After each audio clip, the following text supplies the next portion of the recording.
जो ज्ञान ध्यान की बात बताते हैं, जो दुनिया में जिन धर्म का परचम लहराते हैं, ऐसे गुरु अरह सागर जी जो जन्माड़ी रसपान कराते हैं। ये दृष्टिकोण हमारा होना चाहिए। जिन हाथों से तुम रोज भगवान का प्रक्षाल करते हो, उन्हीं हाथों से यदि किसी की सेवा में आगे बढ़ा दोगे तो क्या होगा तुम्हारा। संत शिरोमणि आचार्य श्री 108 विद्यासागर जी महाराज के परम प्रभावक शिष्य परम पूज्य मुनि श्री 108 अरह सागर जी महाराज के मुखारविंद से 6 ढाला पर अर्थ सहित श्रवण कीजिए मंगल प्रवचन। रामो अरिहंताणं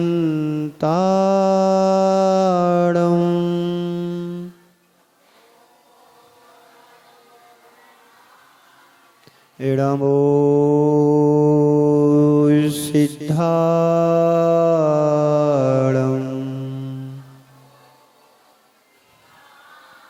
रामो आयरियाणं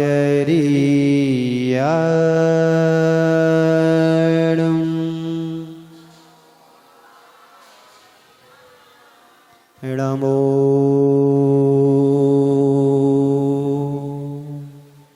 वज्रायाणं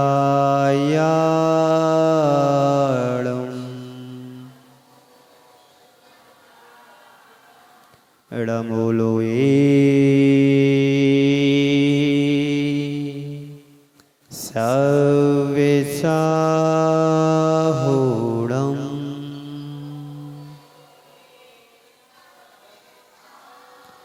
तीन भुवनों में सार वीतेरा गो विज्ञानता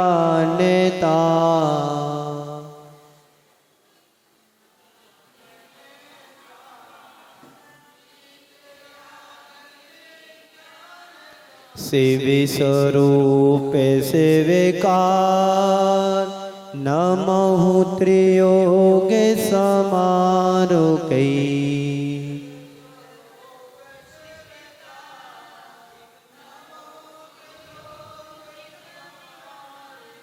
बोलिए पंच परमेष्टि भगवान की, भगवान महावीर स्वामी की, परम पूज्य आचार्य गुरुवर श्री विद्यासागर जी महाराज की,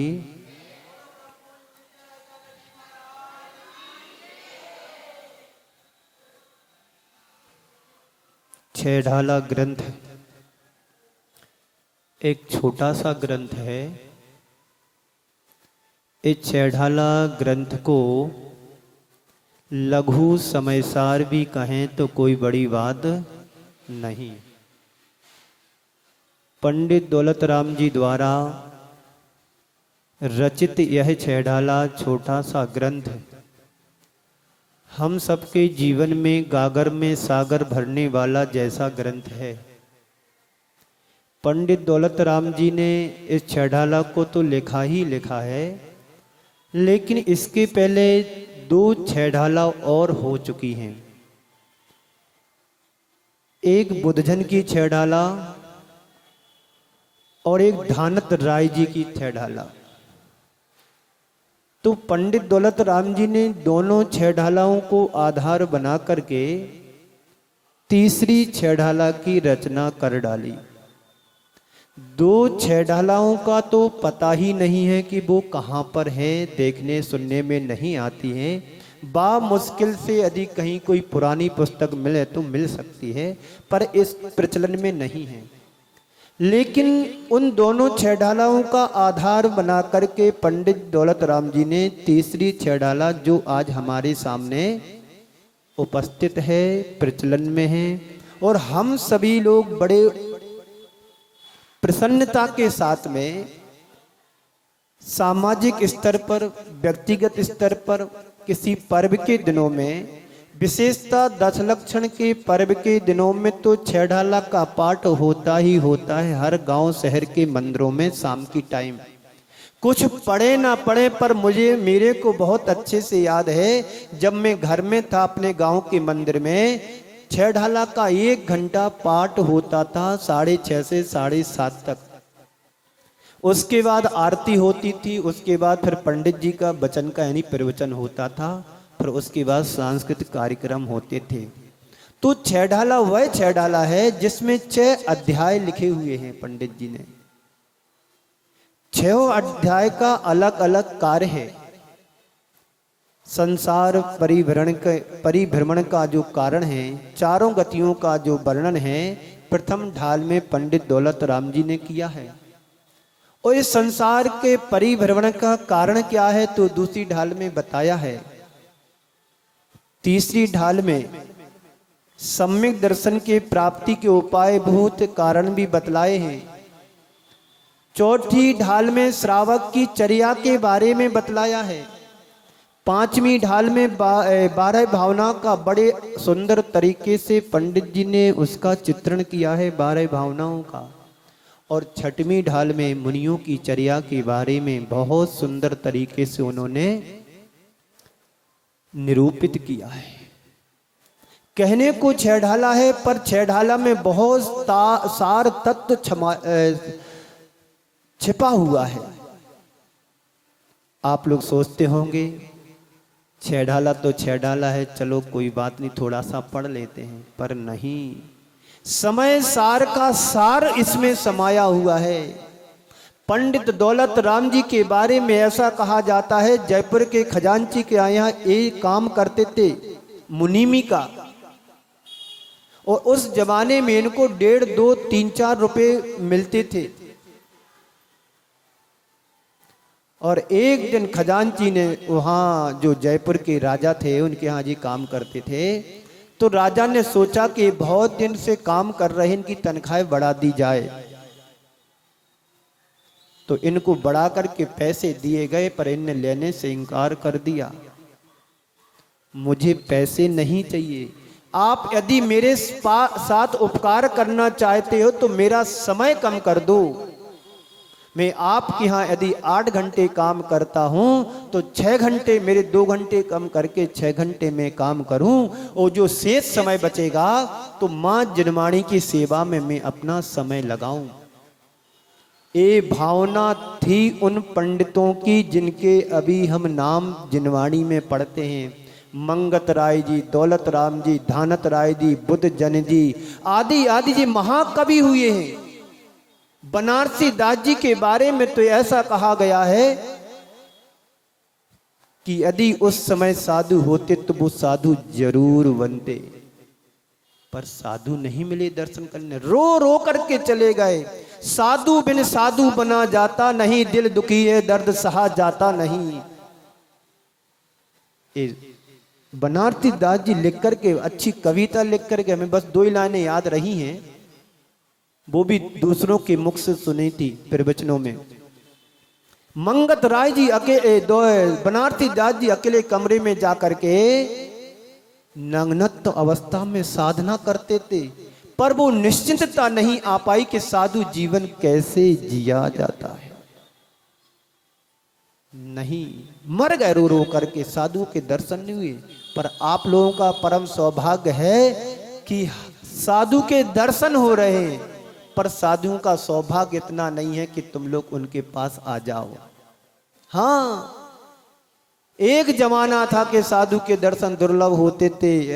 यदा कदा कभी साल 2 साल में कोई बूढ़े ठेड़े महाराज मिल गए तो परम सौभाग्य समझो। अब तो हर दिन मिल रहा है। आप जाओ, दूसरे अटैची सजाए बैठे, तुम खाली करो जगह, हम आ रहे हैं, पहले ही से नंबर लगा है।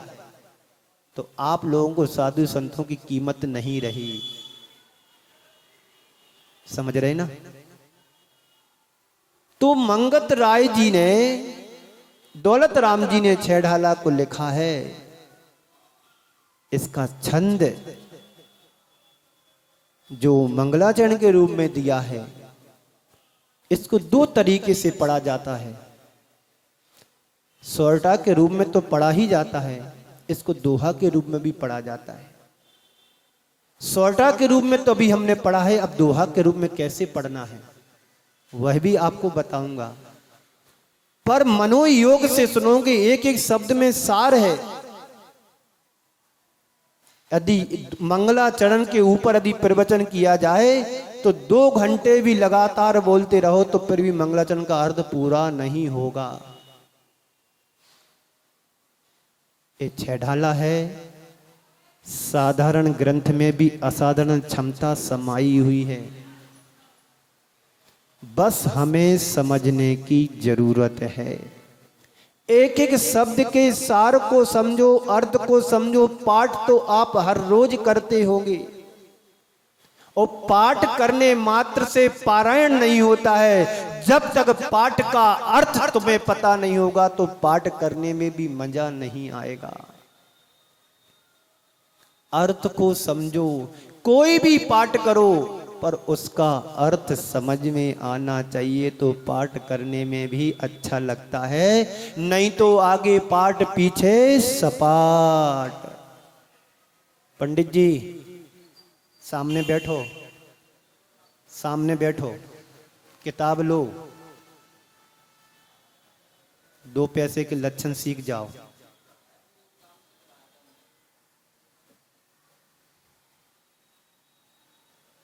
अभी आपको यदि मंच पे बैठा दिया जाए कि 1 घंटा प्रवचन करो, भारतीय संविधान में स्वतंत्रता का अधिकार, आजू बाजू झांकोगे कि क्या बोलना है, 2 मिनट कैसे बोलें। तो मैं बोल रहा था, क्या बोल रहा था? आगे पाठ पीछे सपाट, आगे पाठ पीछे सपाट। पाठ तो आप हर रोज करते होंगे, पढ़ते होंगे 6 ढाला का बड़े सुंदर तरीके से, पर जब तक मीनिंग पता नहीं होगा, शब्दों का अर्थ मालूम नहीं होगा तो आनंद नहीं आएगा अर्थ में। आपके पास पुस्तक है, निकालो उसका, मंगलाचरण पढ़ के बताते हैं कैसे 2 तरीके से पढ़ा जाता है। पहले तो सोरठा के रूप में पढ़ते हैं, जो छंद का आधार है। सोरठा एक छंद होता है।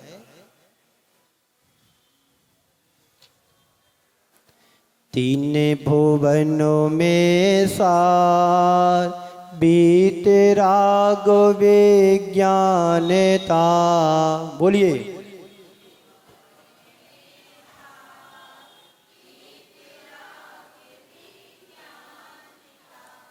थोड़े और अच्छे से देख करके पढ़ना है, देख करके बोलना है। जैसे बोल रहे उसी छंद में ताल में बोलना है, ऊँगना नहीं है, सुनना नहीं है। जब सुनने का समय तब सुनना। आंखें घर पर रख करके आए हो तो वो ले करके आना कल से, है ना। फिर से पढ़ते हैं। तीन भुवन में सार, बीते राग विज्ञानता।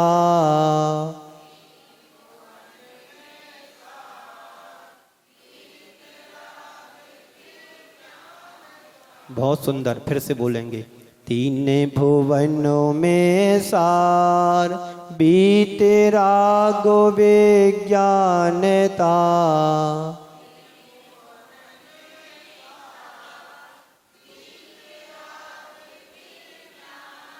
शिव स्वरूप शिवकार, नमहु त्रियोग समार कई।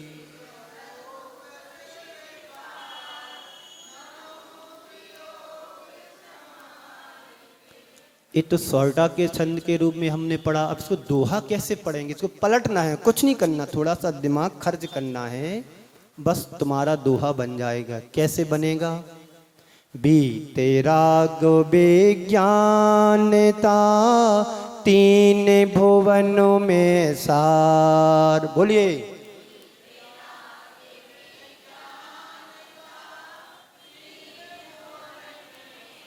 बीते राग विज्ञानता, तीन भुवनों में सार।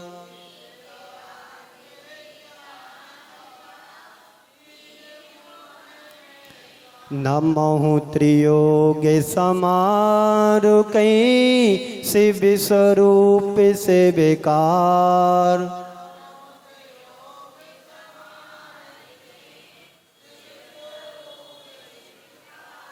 ये दोहा हो गया। शब्द वही हैं, चाल में अंतर हो गया, छंद में अंतर हो गया, शब्द वही, भावार्थ वही, सब कुछ वही है, पर कहने की पढ़ने की पद्धति में अंतर आया, चाल ढाल में अंतर आया। देखिए अर्थ देखेंगे, ध्यान से देखना, अभी पूछेंगे हम, घबराना नहीं बनेगा, 10 बार बताएंगे, पर आपको पूछना पड़ेगा कि इसका अर्थ क्या है। एक बार फिर से बताओ, एक बार फिर से बताओ, एक बार फिर से, 10 बार नहीं 20 बार पूछोगे तो 20 बार मैं बताऊंगा, पर हमारे दिल दिमाग में इसका अर्थ उतर जाना चाहिए। स्वप्न में भी यदि कोई गाना चाहे छंद को, तो तुम्हारे दिमाग में वो अर्थ मानस पटल पर झलकना चाहिए कि इसका ये अर्थ है। 3 भुवन में सार, 3 समझते, 3 भुवन यानी तीनों लोकों में, 3 भुवन में यानी तीनों लोकों में, सार यानी सर्वश्रेष्ठ वस्तु, तीनों लोकों में सर्वश्रेष्ठ वस्तु, चीज या कोई पदार्थ क्या है? बीतराग विज्ञानता। बीतराग विज्ञानता यानी बी यानी विशिष्ट, ज्ञान यानी सम्यक दर्शन, सम्यक ज्ञान और सम्यक चारित्र से सहित केवल ज्ञान।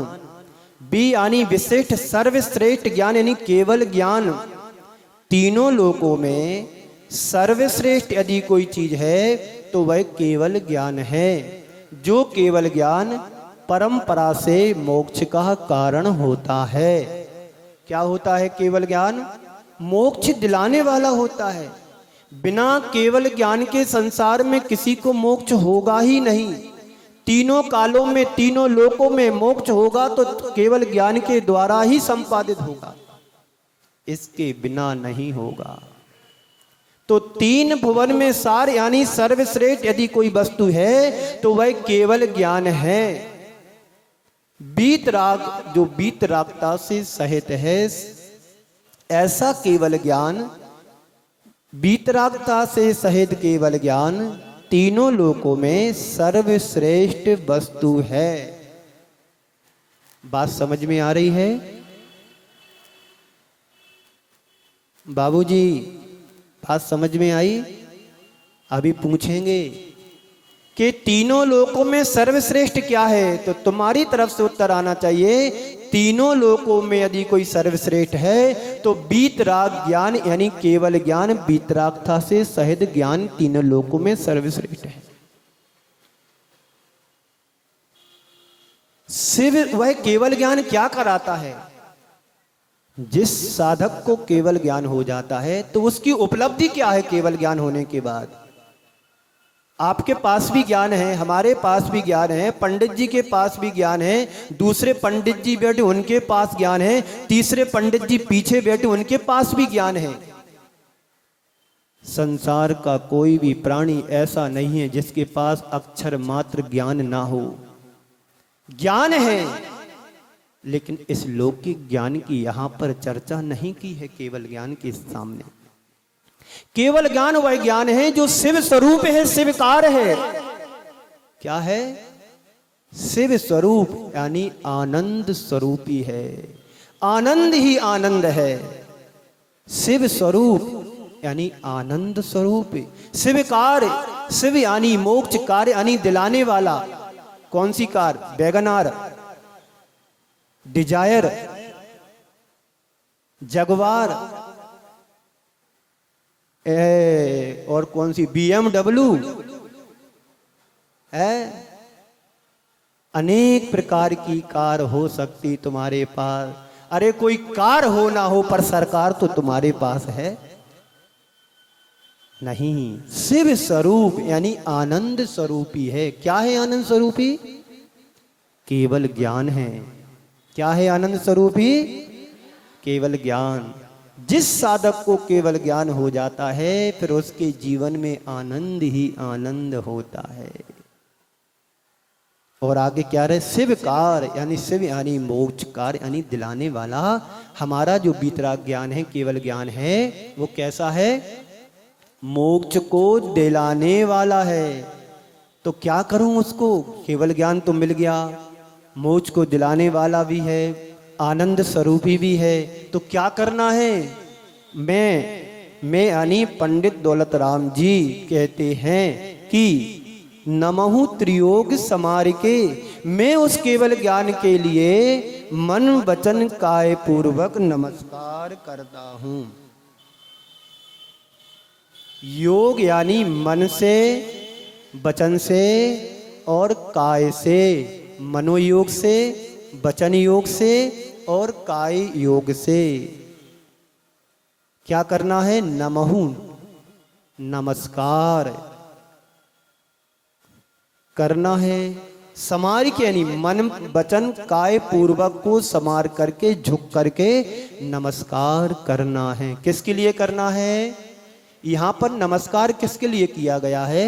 यहां पर नमस्कार किया गया है केवल ज्ञान के लिए। पंडित जी के ज्ञान के लिए नमस्कार नहीं किया गया है। बीतराग ज्ञान जो केवल ज्ञान है उसके लिए नमस्कार किया गया है।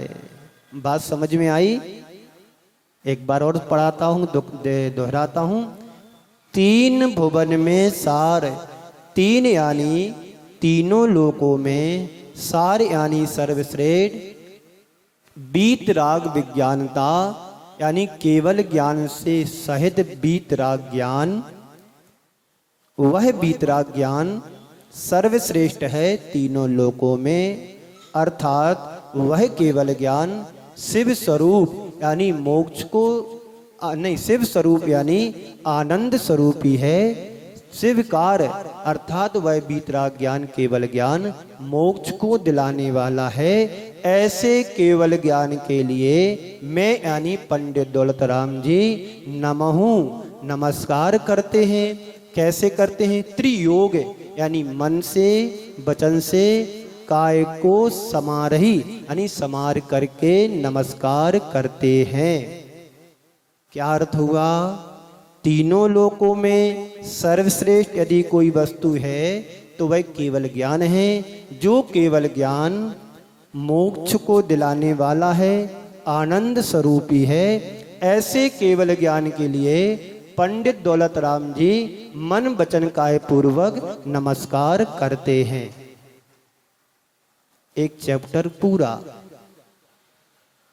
बस करूं? अभी आपसे पूछेंगे, हाथ ऊपर करना, हंसना नहीं है। दांत तो हमने आप सबके देखे हैं, बचपन से देख रहे हैं कि हमारे पास भी दांत हैं। इसको यथार्थ में समझना है, गंभीरता से समझना है। समझ में किसको नहीं आया? हाथ ऊपर करो। अभी दो पंक्तियों का अर्थ किसको समझ में नहीं आया? बोलो, हाथ ऊपर करो। सबको समझ में आया है? चलिए बताइए। पंडित दौलत राम जी ने किसको नमस्कार किया है? हाथ ऊपर करो, बीच में कोई बोलेगा नहीं। पंडित दौलत राम जी ने किसको नमस्कार किया है? हाँ बोलो, पूरा बोलो। पंडित दौलत राम जी ने हाँ मन वचन काय पूर्वक केवल ज्ञान के लिए नमस्कार किया है। बहुत सुंदर, सभी को यही पता है ना? बोलो जी। हाँ, अब दूसरा प्रश्न मैं करता हूं, वह केवल ज्ञान कैसा है? वह केवल ज्ञान कैसा है? उत्तर छोटा सा है। हाँ हाँ बाबूजी खड़े होके, वह केवल ज्ञान कैसा है? माइक है भैया तुम्हारे पास? कार्डलेस है? ये माइक चालू होगा ना? हाँ, इधर आके बताइए, वह केवल ज्ञान कैसा है? बोलिए। हेलो हेलो, थोड़ी आवाज बढ़ा दो उसकी, थोड़ी सी। हाँ, विशिष्ट और सर्वश्रेष्ठ। नहीं नहीं, वह केवल ज्ञान कैसा है? बोलिए। नहीं पता आपको? हाँ आइए बाबूजी। हाँ, उसको कुछ नहीं करना। नहीं नहीं, अभी प्रश्न हमारा समझो, फिर से बोलता हूं, वह केवल ज्ञान कैसा है? चलिए, हाँ पीछे से आइए, इधर आइए, माइक से बोलिए। हमें सुनाई नहीं दे रहा, कैसा है?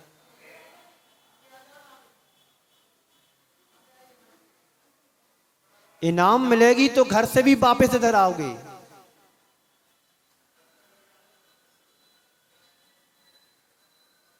हाँ चलिए, कल से कार्डलेस रखना भैया, है ना? कार्डलेस रखना, तैयार करके लाना आज। रूपी विद्या जैसा। उसको चालू करो माइक को। वह केवल ज्ञान कैसा है? रूपी विद्या जैसा। कौन सा? रूपी विद्या वैसा। ना ना ना। और हाँ बोलिए पीछे। हाँ आप ही से, हाँ बोलो, वहीं से बोलो। नहीं नहीं, आपने, मैंने जो बताया अर्थ, हाँ बोलिए पंकज जी। नहीं नहीं नहीं, ये उत्तर नहीं चाहिए, उत्तर तुम्हारे इसी छंद में लिखा है। हाँ बाबूजी आप बोलिए, हाँ खड़े होके बोलिए आप ही। हाँ, यह केवल ज्ञान कैसा है? शिव स्वरूपी है। नहीं, आनंद स्वरूपी है। क्या है? आनंद स्वरूपी है। वह केवल ज्ञान क्या दिलाने वाला है? वह केवल ज्ञान क्या दिलाने वाला है? शिवकार यानी मोक्ष को दिलाने वाला है। केवल ज्ञान कैसा है? आनंद स्वरूपी है। लिखा ना, शिव रूप यानी आनंद स्वरूपी है। कैसा और क्या दिलाने वाला है? शिवकार यानी मोक्ष को दिलाने वाला है। पंडित दौलत राम जी ने नमस्कार किस तरीके से किया, किस तरह से किया? बोलो सभी लोग बोलो। मन वचन काय पूर्वक त्रियोग को संभाल करके नमस्कार किया है। बैठे बैठे किया। काय को भी तो झुकाओ जरा। जैसे मंदिर जी में दर्शन करते हैं गवासन के रूप में, पंच नमस्कार क्या बोलते हैं? पंच नमस्कार। पंच परमेष्टि का नमस्कार जो होता है, वैसा ही नमस्कार हमें करना है। एक बार फिर से देखते इस अर्थ के लिए। तीन भुवन में सार, यदि मैं आपसे ये पूछता तीनों लोकों में सार क्या है, तो आपको उत्तर ये देना था, तीनों लोकों में सार यानी सर्वश्रेष्ठ केवल ज्ञान यानी वीतराग केवल ज्ञान है।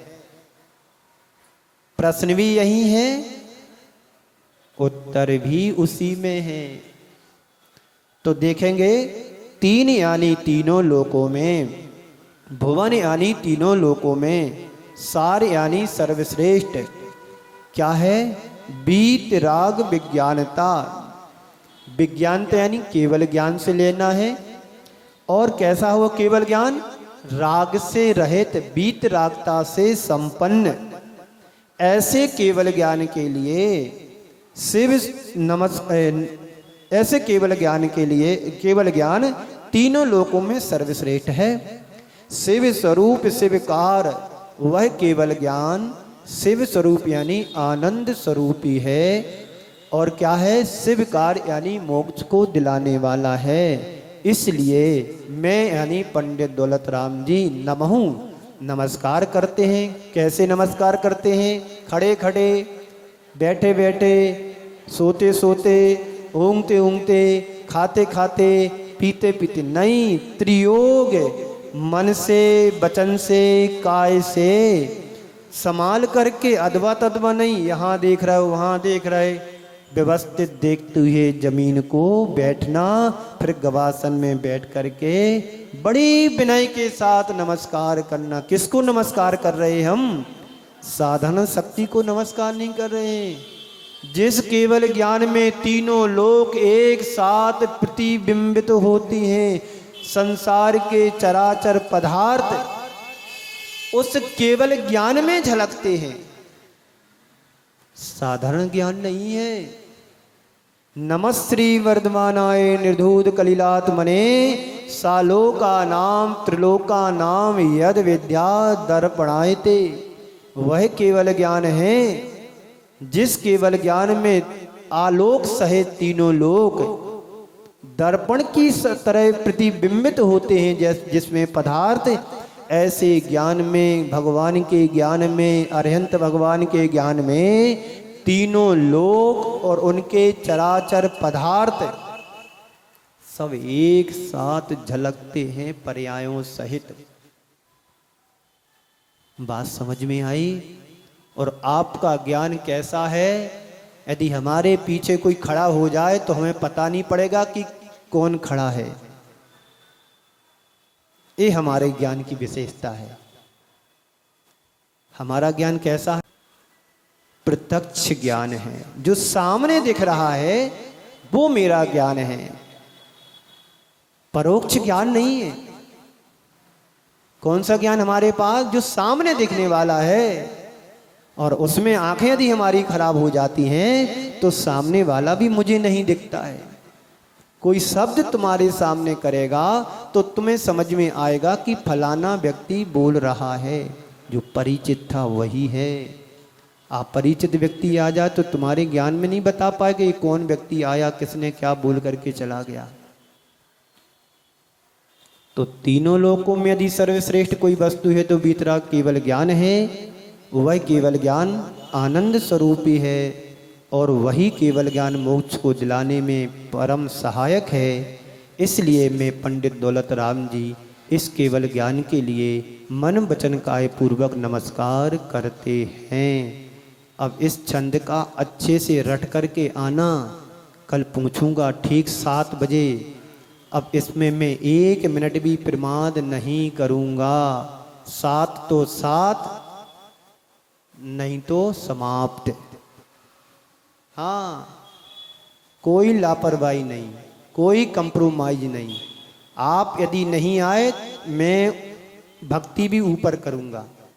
मेरे बच्चे नहीं रो रहे हैं कि हम यदि यहाँ नहीं समझाएंगे, नहीं बताएंगे तो हमारा कुछ नुकसान होगा। नुकसान तुम्हारा ही होगा।